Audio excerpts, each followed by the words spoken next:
As the Russia-Ukraine war nears the end of its first year, Moscow is struggling to find leverage to wear down Western resolve to aid Kyiv. With its battlefield wins now few and far between, an economy crippled by harsh sanctions, and increasing international isolation, Russian President Vladimir Putin is running out of options to expand its provocations beyond Ukraine to chip away at international support for Ukraine's resistance, experts say. The Kremlin has basically lost on all fronts in terms of trying to exhaust and create fractures in the coalition between Ukraine and its Western allies, according to Joseph Dressen, a Russia expert at the Woodrow Wilson Center's Kennan Institute. When Moscow rolled its forces into Ukraine on February 24, Russia expected the country to quickly surrender, failing to anticipate a mountain of resistance. Among the roadblocks for Moscow was the resolve of the Ukrainian people, the leadership of the then untested Ukrainian President Volodymyr Zelensky, and the ill-prepared Kremlin troops. Moscow has tried to weaken global resolve to aid Kyiv, using cyber attacks, shipping blockades to prevent crucial grain exports, freezing gas supplies for Europe, and threatening to halt all energy imports, a move Putin said would cause the continent to freeze. Now, after more than 320 days of a conflict the Russian leader initially claimed would last less than a week, Moscow is all but out of ways to wreak havoc outside of Ukraine. Further limiting Putin's options was Russia's swift loss of economic relations with the West, a forfeiture of decades of painstakingly cultivated ties, and an ousting from an information network Moscow can no longer use to its advantage. Case in point, the European Union's, EU, ban on crude oil imports from Russia and its price cap on the country's oil are costing Moscow about $172 million per day, a figure that is only expected to rise higher when the EU implements further restrictions next month, according to a new report published by the Helsinki-based Center for Research on Energy and Clean Air. While China and India continue to import Russian oil, with Moscow's fossil fuel exports earning the country $688 million per day and helping to offset its losses, small cracks are beginning to appear in the relationships. When Putin spoke with Chinese President Xi Jinping over video conference in late December, Beijing's leader pointed to the complicated and quite controversial international situation. Russia has long been seen as a menacing cyber actor. However, even that threat has diminished, as experts say the West now knows what to look for after multiple attempts out of Moscow. For now, Russia appears focused on its brutal military campaign in Ukraine heading into 2023, attempting to take back small patches of land in the east following humiliating losses this past fall. Fighting in particular is raging in and around Bakhmut, a major battleground since the summer. Should the eastern city fall to Russian forces, it would allow for further advances in the Donetsk region but would be unlikely to turn the tide of the wider war. The difficult slog in Ukraine has experts confident that Russia won't seek to try its military power elsewhere, even as it may continue with nuclear saber-rattling. Stephen Pfeiffer, an expert with Brookings, told The Hill that the Kremlin is likely being careful to not make sure its saber-rattling doesn't turn into something they're not prepared to take on. The fate of the devastated salt mining town of Soledar in eastern Ukraine hangs in the balance, with Ukraine saying its forces were holding out against a furious Russian onslaught in one of the fiercest and costliest recent ground battles of Moscow's invasion. Combatants from the notorious Wagner group of mercenaries, led by Vladimir Putin ally Yevgeny Prigozhin, declared late on Tuesday that they had taken control of the eastern mining town in the Donetsk region, home to what is said to be Europe's largest salt mine and, prior to the war, a population of around 10,000 people. Speaking in his nightly address to the nation on Monday, Ukrainian President Volodymyr Zelensky acknowledged that the situation in Soledar was difficult but insisted Russia would eventually be driven from the Donbass. Pavlo Kirilenko, Donetsk's Kyiv-appointed governor, said the attacks on Soledar and nearby Bakhmut had been relentless, commenting, "The Russian army is reducing Ukrainian cities to rubble using all kinds of weapons in their scorched earth tactics." Were Russian forces to definitively secure Soledar, it would mark its first meaningful territorial gain since last summer. Russia has been forced into several humiliating retreats in the north, northeast and south since then, as Ukraine mounted an impressive counterattack in the autumn. Putin is under growing pressure at home to deliver results as the war moves towards its one-year anniversary on February 24, having proven to be anything other than the formality he appears to have expected at its outset. A U.S. official said last week that Wagner's Prigozhin was interested in taking control of the mines near Bakhmut. Prigozhin has himself spoken of Bakhmut's underground cities, saying they can hold troops and tanks. Ukraine fears Russia could build up forces on the territory of its ally Belarus before striking in the northwest or even try to drive towards Kyiv as it did when it invaded last February. By reopening a northern front, Russia would stretch Kiev's forces, which have been focused for months on battles raging in the east and south, forcing it to divert troops to the north. Colonel Roman Volodchuk of the 104th Territorial Defense Brigade sought to project strength on the sidelines of military drills in 3 secret locations in Ukraine's northwest. Soldiers from his Territorial Defense Unit, one of hundreds of militias raised shortly before Russia's February 24 invasion, said they were well prepared to face down any new threat. Anticipating what kind of attack Ukraine may face, Kiev's troops on Wednesday practiced urban warfare, firing assault rifles, driving armored vehicles and freeing hostages. In another exercise in the snowbound countryside, troops practiced ambushing and destroying reconnaissance groups, a feature of the first Russian assault from Belarus that Moscow abandoned early last April. Despite bringing colossal pressure onto the eastern town of Soledar in recent days, Russian forces have appeared on the back foot on the battlefield for months, and a sudden assault from Belarus would mark an astonishing change of dynamic. Konrad Muzyka, head of defense analysis firm Rokon Consulting, said a slow buildup of Russian forces could be observed in Belarus, but it was much smaller than the force which piled into northern Ukraine last February. Serhiy Nayev, commander of Ukraine's joint forces, said Ukraine had enough troops to defend the current threat and would match any increases on the other side of the border if needed. Local Ukrainian commanders said there were 15,000 Russian troops in Belarus, too few to launch a major offensive. Russian President Vladimir Putin visited Belarusian leader Alexander Lukashenko in December in a rare trip to Minsk, prompting speculation it preceded an attack on Ukraine, possibly with the direct involvement of the Belarusian army, even though Minsk has said it will not enter the war. Muzyka put the chances of Belarus joining on Russia's side at 50-50, noting the intensity of the military training exercises there was the highest since the Cold War. Belarus could send 100,000 to 200,000 conscripts to the war, but its dated equipment would not provide new capabilities, he added. Russia named a new commander of its forces in Ukraine, Valery Gerasimov, the latest in a number of military shuffles since the invasion bogged down and confounded President Vladimir Putin's expectations of a quick and limited special military operation. Ukrainian forces were battling to keep control of Soledar and Bakhmut in the eastern Donetsk region. Russian forces hit the southern city of Zaporizhia with missiles overnight, damaging private buildings and infrastructure facilities, Regional Governor Alexander Starik said on Telegram. To the east, Ukrainian troops repelled attacks near 12 settlements in the Donetsk and Luhansk regions, including Bakhmut, over the past day, the General Staff said on Facebook. Shelling also continued in Soledar, where Russia has recently ramped up its assault. Vienna-based Russian diplomat Mikhail Ulyanov commented on a planned visit to Ukraine next week by Rafael Mariano Grossi, Director General of the International Atomic Energy Agency, the latest bid to establish a security zone around the Zaporizhia nuclear power plant. The grid operator Ukrenergo implemented emergency power cuts on Thursday as consumption exceeded limits in several regions. Ukraine's ongoing energy deficit is a consequence of Russian massive missile and drone attacks that started in October, as well as occupation of the Zaporizhia nuclear power plant by Russia since the earliest days of the Kremlin invasion. Power producers and distribution system operators are constantly working to restore damaged facilities. The European Bank for Reconstruction and Development invested €1.7 billion in Ukraine out of record investments of €13.1 billion in 2022, and organized another €200 million from partner banks to support Ukraine's infrastructure, energy, and food security, the London-based development bank said in a statement. After Russia's invasion of Ukraine in February, the EBRD had earlier committed to invest €3 billion in Ukraine by the end of 2023. Kremlin troops haven't fully captured Soledar despite numerous claims from the country's sources, according to the Daily Note from the Institute for the Study of War. Even capture of the town would unlikely enable Russian forces to seize the more strategic city of Bakhmut in the eastern Donetsk region, it said. Russian offensive operations to capture Bakhmut have likely culminated due to degraded operational capabilities, it said. The increasing shortage of munitions may also be one of the main issues that will probably hinder the ability of the Russian army to sustain offensive operations in eastern Ukraine this year. Russian Defense Minister Sergei Shoigu changed the military leadership in Ukraine, appointing Valery Gerasimov, the chief of the General Staff, as head of the nation's combined forces.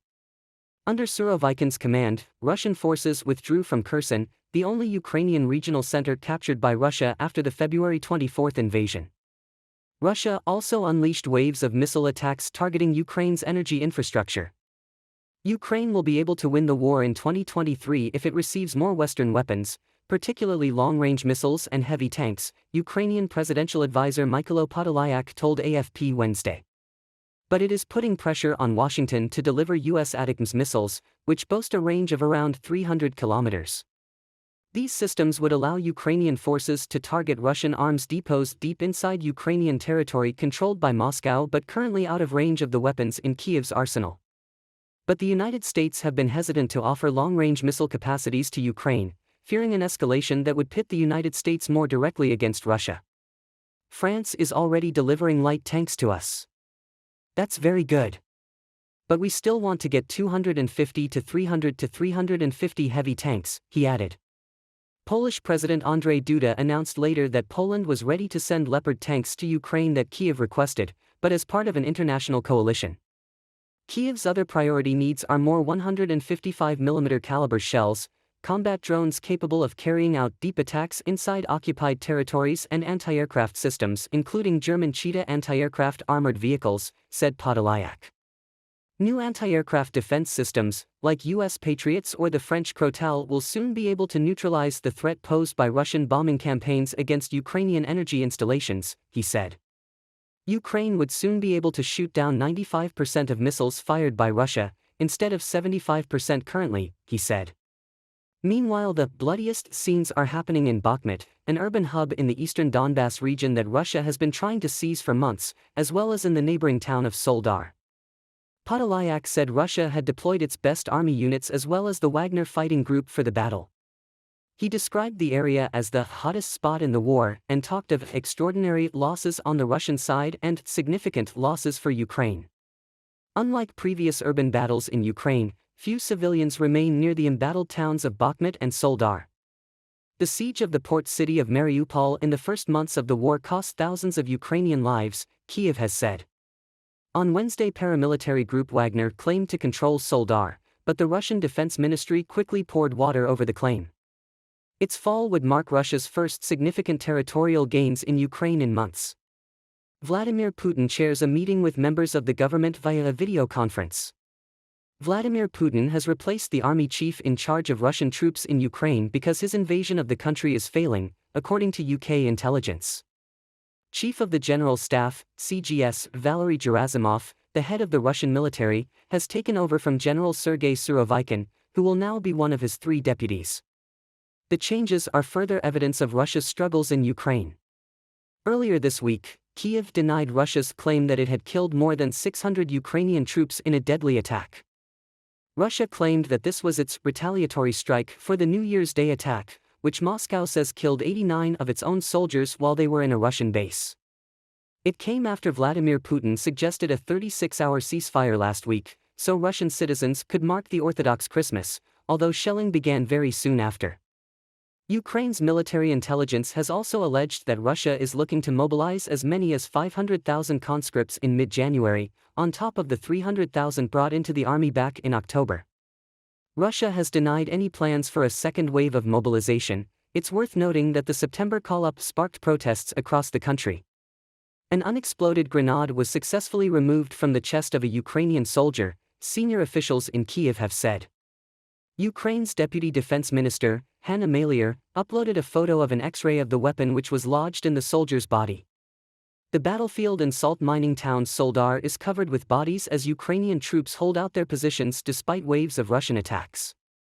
An unexploded grenade was successfully removed from the chest of a Ukrainian soldier, senior officials in Kyiv have said.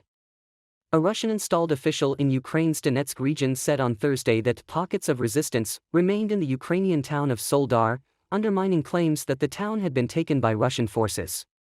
Yevgeny Prigozhin, the powerful head of the Wagner private military group whose soldiers are fighting to capture the town, had said on Wednesday that Soledar was under the complete control of Russian forces. Ukrainian President Volodymyr Zelensky has ridiculed those claims, and independent analysts say fighting is likely ongoing in the town. Another senior military official, Brigadier General Alexei Gromov, told the briefing that the military situation in Ukraine remained difficult, with the heaviest fighting on the Eastern Front. Russian forces were trying to cut through Ukrainian lines and surround Ukrainian troops, he said. Gromov also said the danger of an attack being launched from Belarus, a Russian ally to the north of Ukraine, would remain throughout this year. Russian Human Rights Commissioner Tatiana Moskalkova said on Thursday that both Moscow and Kiev are interested in future contacts between their rights commissioners, the TASS news agency reported. At that meeting, the pair agreed the latest prisoner exchange between the two sides, with each releasing another 40 captured fighters. If pro-Russian forces succeed in taking Soledar, it would be a stepping stone in Moscow's thrust to capture Ukraine's eastern Donbas industrial region. The town would be a base to attack the nearby city of Bakhmut, a supply line hub in eastern Ukraine, where defenders have held out for months. More than 100 Russian soldiers were killed in the Battle of Soledar after Ukrainian forces launched a missile at a grouping of troops, the command of Ukraine's Special Operations Forces said. Vladimir Putin has authorized another shakeup in the military leadership leading the invasion of Ukraine, while Kiev mocked claims that it had lost the town of Soledar, which is at the center of a furious Russian assault. Russian forces shelled 13 settlements in and around Kharkiv region, largely returned to Ukrainian hands in September and October.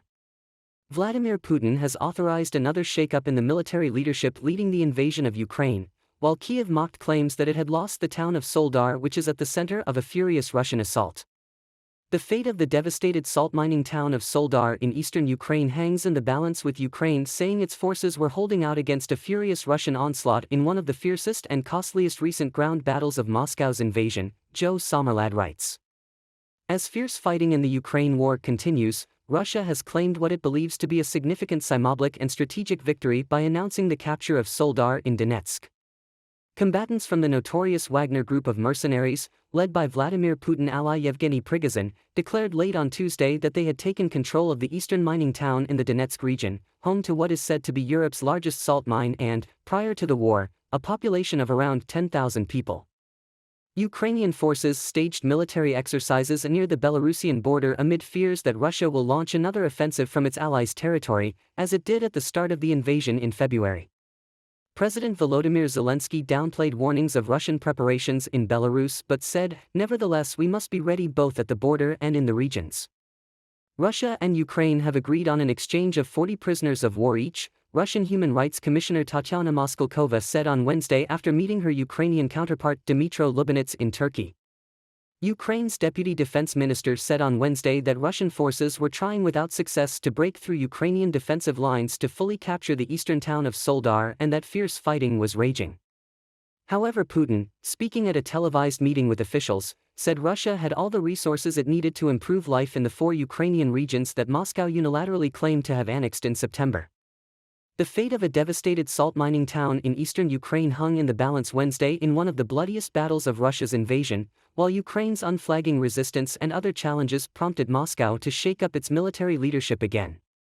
Russian forces used jets, mortars and rockets to bombard Soledar in an unrelenting assault.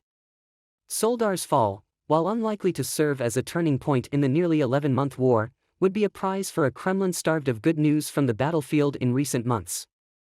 It would also offer Russian troops a springboard to conquer other areas of Donetsk province that remain under Ukrainian control, such as the nearby strategic city of Bakhmut. Donetsk and neighboring Luhansk province, which together make up the Donbas region bordering Russia, were Moscow's main stated territorial targets in invading Ukraine, but the fighting has stood mostly at a stalemate. In an apparent recognition of battlefield setbacks, Russia's defense ministry announced the demotion of the head of Russian forces in Ukraine after only 3 months on the job. The chief of the military's general staff, General Valery Gerasimov, was named as the replacement for General Sergei Surovikin, who was demoted to deputy. On the battlefield, a Ukrainian officer, near Soledar, told the Associated Press the pattern is that first the Russians send 1 or 2 waves of soldiers, many from the private Russian military contractor Wagner Group, who take heavy casualties as they probe the Ukrainian defenses.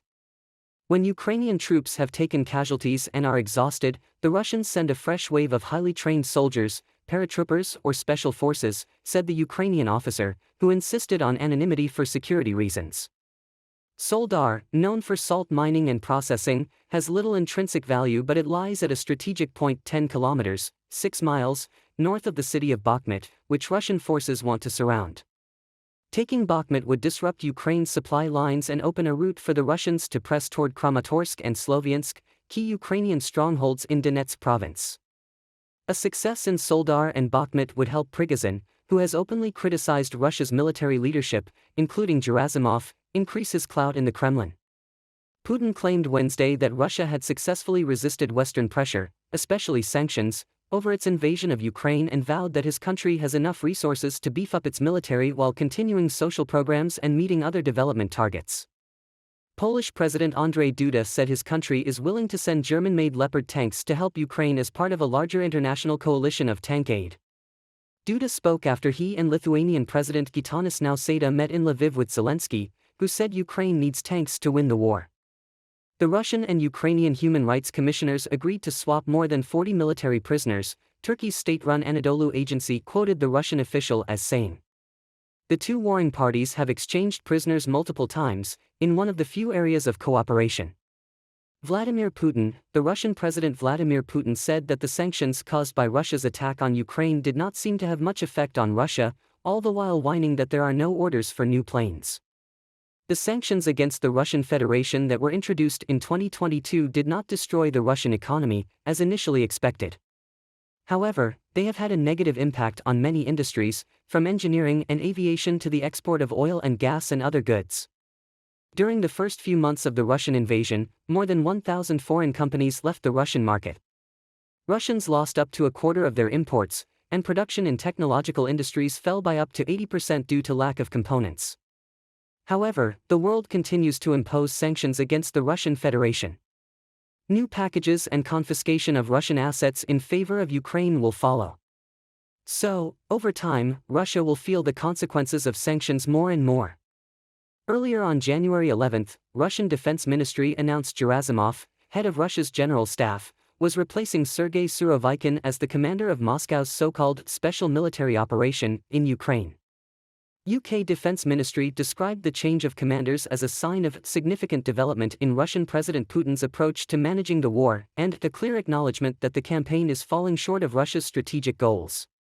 This move is likely to be greeted with extreme displeasure by much of the Russian ultranationalist and military blogger community, who have increasingly blamed Gerasimov for the poor execution of the war, the message said. On December 6, 2022, Ukrainian Defense Minister Alexei Reznikov said that top Russian military command has failed to meet Kremlin's expectations and is likely to be replaced.